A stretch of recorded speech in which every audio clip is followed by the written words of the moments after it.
So today's lesson will be a review of the primary trigonometric ratios that are the sine ratio, cosine ratio, and tangent ratio.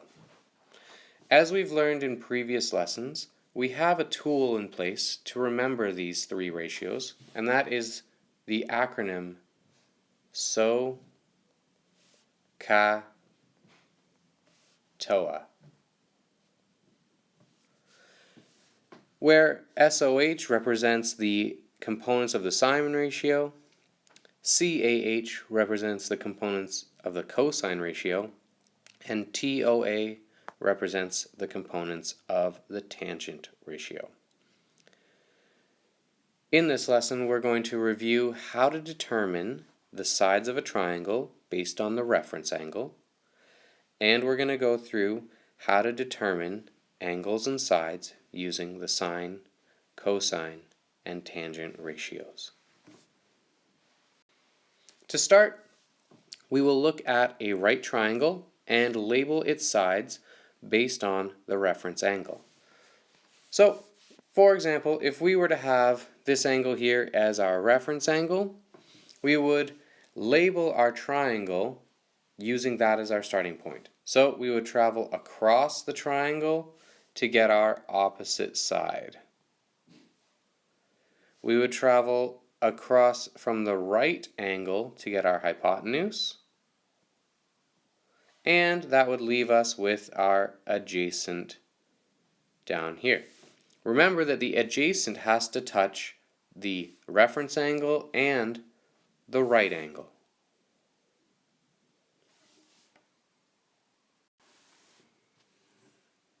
We can also start with our reference angle up here. If that's the case, then we will travel across the triangle to get our opposite side. We will go from the right angle over to the hypotenuse, leaving us with our adjacent.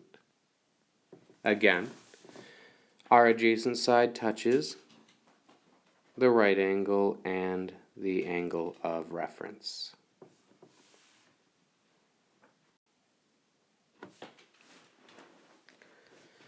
Now we can take a look at questions using our sine, cosine, and tangent ratios. We see here a sine ratio question that gives us a known angle, an unknown side, and a known side. So to start out, we're going to identify our reference angle here at 38 degrees and determine that x is our opposite side, and 12 meters would be our hypotenuse. Using this information, we can start to set up a sine ratio to solve for x. So to begin, our first step is always to write down our ratio, where the sine ratio is equal to the opposite divided by the hypotenuse. From here, we would then put in the information we know. So we're taking the sine of 38 degrees, and that would equal our opposite side, x, over our hypotenuse of 12. Our third step will be to start to isolate for x. So we're going to take that 12 and we're going to multiply both sides. So 12 times the sine of 38 will be equal to x. And so we're going to have to put that into our calculator, making sure that our calculator is set to the degrees mode, and we will find out that our answer is going to be 7.4 meters equals x. Just a reminder that depending on the type of calculator you're using, you might have to do things in the order opposite to how you write it. So what I would do is pause this video and try to get an answer of 7.4 meters on your calculator. If you type in 12 sine 38 and get 7.4, that's great. If you do not, you will have to do 38 sine times 12. Try this now.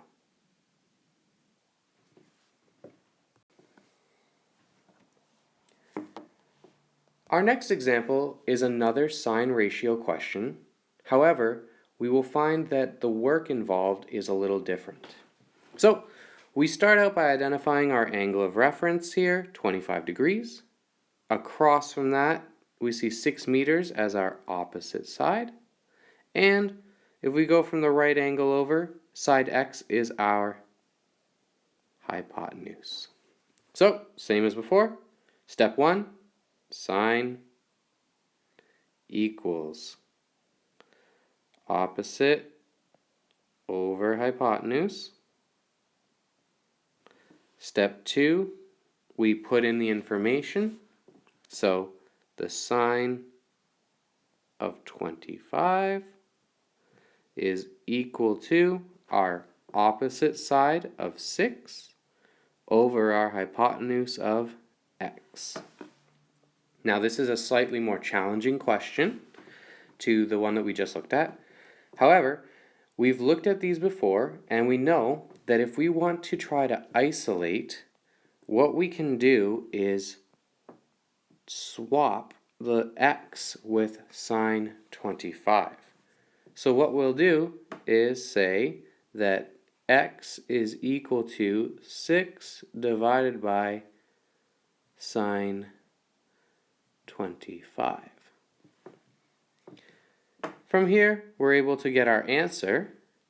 And again, depending on the calculator you're using, you might have to enter things a little different.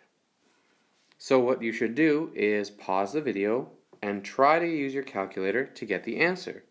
We're going to get the answer by dividing 6 by the sine of 25 degrees, which should give us an answer of 14.2 meters. Pause the video now and give it a shot. So, what we should have found is that if you are using an iPhone or something similar, you would have to do 6 divided by 25 sine and hit equals. If you forget to hit equals, you're going to get a very small number, 0 point something. So make sure you hit that equal sign at the end. Otherwise, you'll hit 6 divided by sine 25 and hit equals to get your answer. Okay? So, we've looked at 2 examples of the sine ratio, both of which we solved for an unknown side. We're going to do one more example of the sine ratio, and that's when we're trying to find an unknown angle. So here we are with our last example for the sine ratio. We have our reference angle, x, we have our opposite side, and we have our hypotenuse. As always, we start with the actual ratio. So sine will be equal to the opposite over the hypotenuse. And next we will plug in our information. So we are looking at the sine of an unknown angle, and that will be equal to our opposite side of 13 over our hypotenuse of 18. So here's where it gets to be different from the previous 2 examples.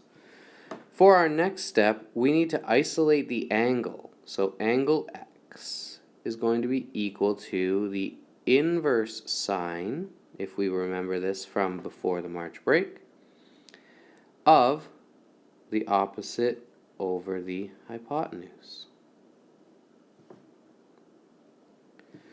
And so here is where we use that second feature or the shift feature, depending on the type of calculator that you're working with, in order to show what our angle is going to be. So if you're using an iPhone, you're going to have to do 13 divided by 18 and press equals.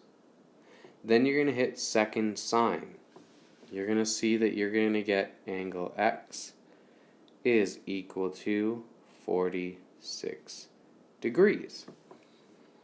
Now, if that doesn't work, you should be doing second sine and then create brackets, 13 divided by 18, close your brackets, and hit equals. Try either method. Whichever one will give you 46 degrees is the way to approach these questions using your calculator.